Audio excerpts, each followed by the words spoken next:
this. What up, chat? We in the second half, or 2-minute warning, 1:20 to go. 13-7 the score. The Bears up over Washington, but the Commanders have an opportunity to, at the very least, cut the score, potentially take the lead, which would be rather insane, Linnell, based off of how this game started in the first two drives. It was abysmal for Washington, literally as bad as you could possibly get. So they got a big third down and distance, and they're going to need a lot of help, and they're not going to get it. Ugh. Yeah, so can I get a Bear to bail them out with a penalty? That's the tough part about this. So Washington's going to have a 4th and 7, which I presume they would then kick a field goal. I would assume. It's been a weird game in the first half, man. Yeah, so they're kicking a field goal. The Bears have it has felt like the Bears should be up by 2 scores. Feels like we're getting kicked in our ass right now. It really does. I mean, the first 2 drives the first drive was fine, and then Jaden threw an interception his first of the year. That was not great, 0 stars. And then Ja'Cory Krosky-Merritt for the second week in a row has a costly fumble that gives the ball right back to Chicago on a short field, which you just can't do. The defense is getting walked all over, which shocking. God. We've seen it before. I just read a JP Finley tweet. Damn it! Man, he made, 7 in a row? Oh! Matt Gay. Idiot! Matt Gay is so bad, bro. Wide left on 50 yards. That's terrible. Is it too late now to bring in competition? Holy moly. Can you go flirt with Jake Moody on the other side? The former San Francisco kicker? Christ. I mean, that's brutal. He doinked it. That was JP's tweet. Red doink. Last year we got the benefit of some positive doinks. That was not a positive doink. Nothing positive about this at all. So that leaves Washington with just 7 points instead of 10. It feels like the drive was going well enough to potentially get 14, and then they just get nothing. But Chicago now has 1:10, and they got time. They got 8 timeout left. You can't give up any points right here, man. No, you can't, because you get an opportunity. Like, at the very least, the positive thing is that Washington gets the ball back to start. Trey Amos is so comfortable when the ball's in the air. He doesn't panic. He turns his head. He's really good at being in phase. Damn. That missed field goal. Now we get to see it because this is just awesome stuff from Trey. Watch him turn his head. Boom. He turned his head twice. Benjamin St. We got Trey Amos to turn his head on one play. Benjamin St. Juice twice on one play. Benjamin St. Juice would turn his head all year. They've done a decent job getting pressure on Caleb, but it's always extra man. Yeah, and if it doesn't get home, then you leave yourself butterball naked, as we like to call it. Right. And, they have done that, and Caleb Williams has just missed. If you're watching, do you call timeout here? No. To try to – after this down, obviously. After this down, yes. If you hold Chicago, you immediately call timeout. I think they might have tried to run the clock down here. They're taking for forever. Yeah, because they know if they don't get it, they're screwed. With only one timeout, Ben Johnson, not great with the timeouts. Dan Quinn, likewise, not great. Oh, God. Oh, he got wrecked. Why did he not throw the ball away? And the clock stops. And we don't have to use a timeout. No, the clock keeps going because he stopped him. Is Dan Quinn not going to call timeout? Why did he do that? Why did he not just throw the ball away? I guess he had Luther Burden, bro. I mean, Luvu annihilated him. I know. Oh, my Lord. Yeah. I don't know why the clock is still running after that, though, because he clearly stepped out of bounds. Don't run up on Frankie Luvu. The tribal chief don't play. No, he does not. So it looks like Dan Quinn did call timeout, so Washington's going to have 24 seconds. That'll boy be 24 seconds on the clock. You need a big-time return here. Yes, you do. Because 24 seconds in a timeout is really not a lot, especially if you have to go the length of the field, which Washington has not shown the ability to do on massive, massive plays outside of the one Luke McCaffrey throw last week. He whacked his ass, boy. Damn. Honestly, shout out to Caleb for getting up because Louvu drilled him.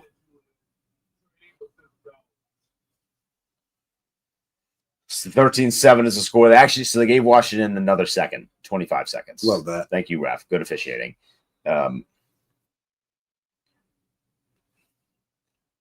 Lane back there to return. Looks like they're sending a house at the kicker, or the punter, rather.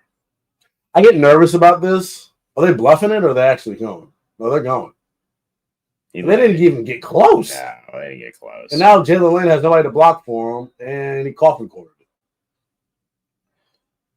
We're screwed. So that's going to be a knee, and I don't know, man. That's a great punt. DQ's kind of got like balls to steal, so I don't know what he's going to do here. That terrifies me at times. Yeah. Although the challenge actually ended up being very well worth it. Mm-hmm. You know, we're going to get to that once we start the halftime portion of the show. This is just the 2-minute watch along. He's Leno Willingham. I'm Dende.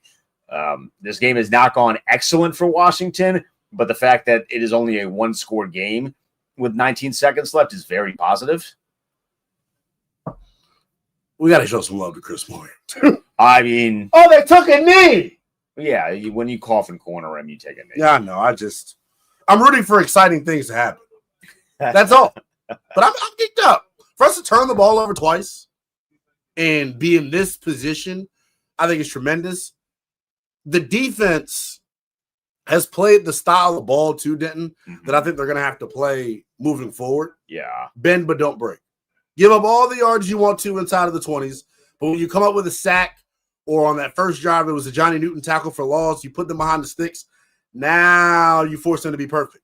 Right. I think the defense has actually played pretty well tonight. I'm frustrated with the tackling a little bit. The run game stuff I'm stunned by it because you've stopped the run tremendously all year long. It's kind of like as a defensive lineman, you know you're going up against a pass-happy team that can't run. You're kind of waiting on them. Right. To throw the football, and they've gotten caught with their pants down, so to speak, a couple different times. The edge has not been set good enough. No, there was one where Preston Smith on, I think it was their touchdown drive. Preston Smith gets just completely, he falls right into their hands. He gets way too far up the field, and there's this like the rookie left tackle that they're starting sees him get up, and he's like, oh. Coach is gonna love this one on Tuesday, right? So he just plays way too much into his hand on that one. I'm trying to find the number. DeAndre Swift has 7 carries for 54 yards, and I know he's got an explosive one in there as well. Yeah, a 19-yarder. It feels like he has a couple that are kind of in that double-digit range.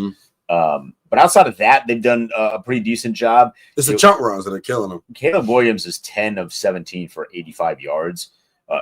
He's left a lot on the field. I mean, the underthrow to Roma Dunze should have been a walk-in touchdown. Yeah, no. I mean, Dunze just cleared everybody, but he underthrew him. So thank you, Caleb, for that one. But outside of that, I do think Washington has done a halfway decent job. You're right. They're playing bend, don't break. And it just so happens that in that first quarter and change, 2 turnovers, you're immediately giving Chicago a short field. And on the third one, it was bound to. Or the second turnover, third drive, it was bound to not have a positive result. Yeah, and I think the biggest play in this game thus far to me is the Frankie Louvu dropped interception that gets them off the field on 4th down. Huge. You was about to go down 20-0 potentially. Or 20 was that 20-7? It would have been 20-7. Okay, but still. Yeah. You was getting ready to go down. Or but at the worst, 16-7 if they decide to kick it.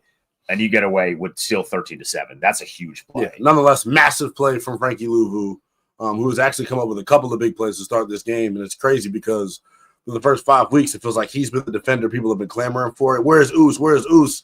Now he's making plays for you. He came up huge.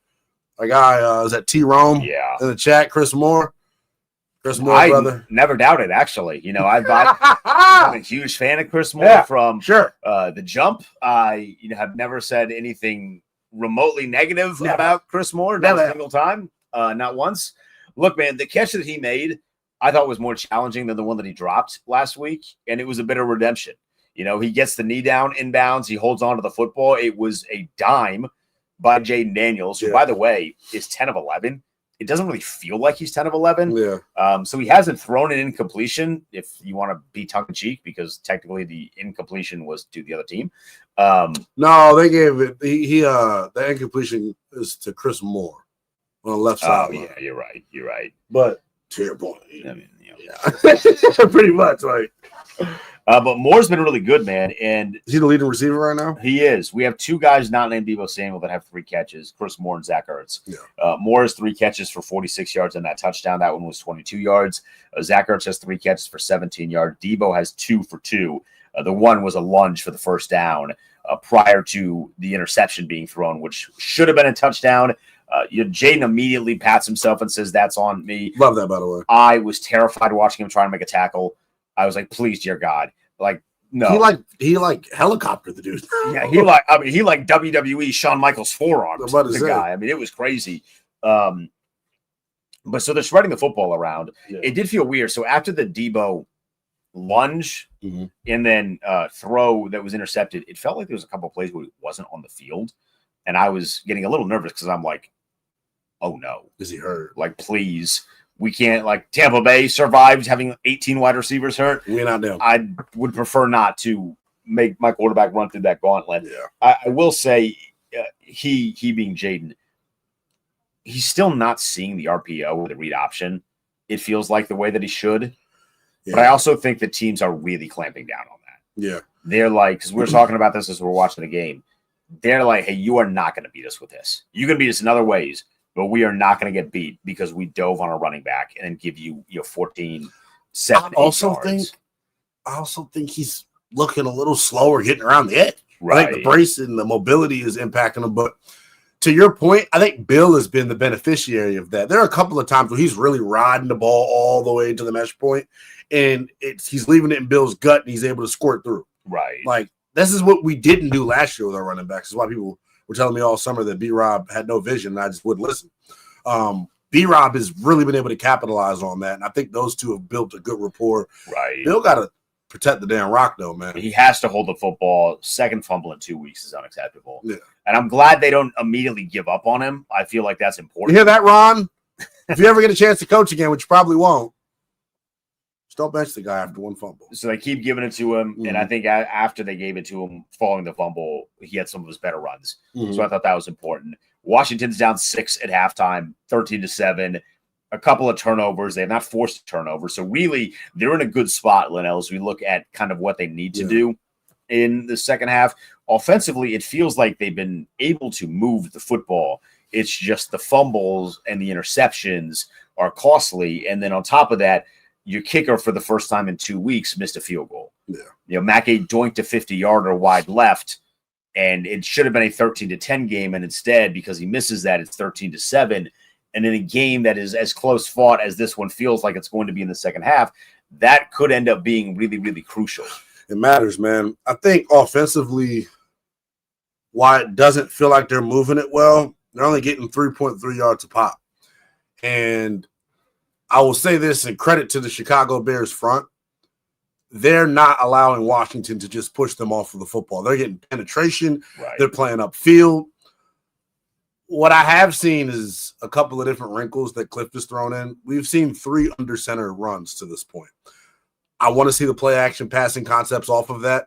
I thought they've done a good job messing with the linebacker's eyes. You saw it on one play where he fakes the shovel out to Bill. And he's able to hit or try to hit the crosser to Deebo right behind the linebacker, but the linebacker played it well, and it wasn't that good of a throw. But that's kind of what I'm curious to see in the second half. How do they throw the ball off of some of this run action? Because I think they have the Bears on their heels. If Chris Moore is out there dicing up man-to-man coverage, hey, you may have something with that. You have something there in the passing game. I do think Cliff has been creative. Yes. I loved the run to Bill where he sends Sinnott in motion and then basically sends him back in motion. So effectively what you're doing is pulling the tight end. Right. And, Sinnott has been a maniac when it comes to blocking. People. I'd like to see him more involved in the pass game, but he is crushing people. That was when Chris Moore does not block Tyler Stevenson long enough, and then Stevenson comes and gets Bill from behind, but it was still like an 8-yard run. Yeah. So, I love that sort of creativity in that. As a team, Washington has 14 carries for 46 yards. That's underwhelming. against a team in Chicago that is last in the NFL in rush defense. Now, thankfully, because it's a 6-point game and you get the ball back to start the half, the run game's still very much in play. You're not going to get off of it. You have an opportunity to go take the lead. But I feel like the run game has been a little underwhelming to this point. While the pass game has been the opposite, which I was a little worried about. Even though Jaden hasn't thrown for 100 yards, the 10 of 11 thing is really good because it means he's making good decisions. It's almost like that Chris Russell knows something. He was, projecting the fact that, hey, it may not be the traditional success that you see with them in the run game. But I think the biggest difference, like I said a moment ago, Washington coming into this one, third most yards before contact for the running back, meaning Chris Paul, Tunsil, the big guys up front have been blowing people off the ball. They have not done that here today. Andrew Billings has done a good job screaming upfield. Montez Sweat has played the run well. For Bears fans hate Montez Sweat, by the way. He's been awesome in this game. He has. He forced a fumble. Yeah. That Jacory Crosby-Merritt fumble was because he basically turned into Montez Sweat, who was punching at the football. I did think it was funny, though, because they kind of alluded to it on the broadcast. They're like, he's under pressure to get pressure. I was like, damn, Joe. That's a little bit of a bar right there. But he is, because he's getting paid $25, $26 million, whatever it is. He was doing all this like crying about how he took it personal when he got traded. Like, you're welcome for giving you lifetime money. I don't know what to say. You weren't going to get it here. Like, the team sent you to a place that they knew was going to pay you. So in the second half here, first drive, I'm thinking touchdown. Do what you did really well. I do think the run game, Bill is he's this close to breaking one. So I do think you see a big play pretty early in the second half here for Washington. And I think they take the lead on this next drive. And then you put a lot of pressure. I'm curious to see what Chicago is going to look like with pressure on them. Yeah. Because to this point, because they scored early and because Jaden had that early interception, they haven't really been under the pressure of being behind in the game. They've led this entire way. So what happens if and when Washington gets on top of Chicago on the scoreboard? How do they respond to it? Because we're seeing some of the shortcomings of Caleb Williams, at least in the end of the first half. The inaccuracies, holding the football a little bit too long, taking bad sacks when he could have thrown the ball away. Things that Bears fans had told us were not happening anymore that we are seeing happen. Yeah, Caleb has not been sharp to start this football game. I give a lot of credit to Joe Witt Jr., though. You're seeing Washington, and they did this last week against the Chargers. They're switching back and forth frequently between man and zone. They're making their zone looks like man. Zone looks look like man. They're making their man looks look like zone. And you saw it on a couple of different times. One play, Olamide Zaccheaus is like, hey, I'm going to sit down in this window. Caleb thinks his man, so he leads him thinking he's got a trailing defender, and they're on a separate page. That's the stuff that, matters for that group of people out there that think that Joe Witt can't coach. That's an example of him being able to confuse Caleb Williams, changing up to pick the post snap. The pass rush, I got to look at the numbers, I guess, but it doesn't feel super impactful. It feels like when they're getting pressure, it's only when they're sending extra 5. Yeah, Caleb's been sacked once for a 7-yard loss, and that was at the very end where he kind of stepped out of bounds more so than anything. That's the only time they've gotten him in a sack.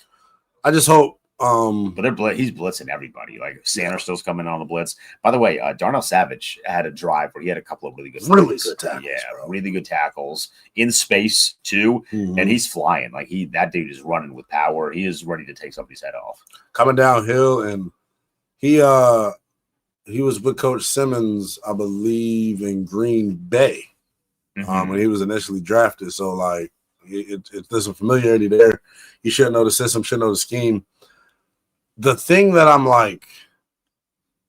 most concerned about is just not getting a whole lot of movement right now in the run game. Yeah. I hope that there is a level of patience that's exuded from Cliff, because in order for this pass, when you're without Terry, you're going to need the play action pass game to get some guys open. But the moment you become one-dimensional and no threat of running the ball with these cast of receivers, it just becomes more difficult. I know Chris Moore has made plays, but those have all come off of play action. Right. So the run game is a big-time threat. We're getting ready to start the second half here. I'm hoping that we are very cheerful the next time we see you. It'll be right here on YouTube and on Twitter, streaming post-game. So come back, hang out with us, and hopefully we are celebrating Washington is moving to 4-2. He's the Noah Willingham. I'm Denton Day. We'll see you in about 90 minutes here on 106.7.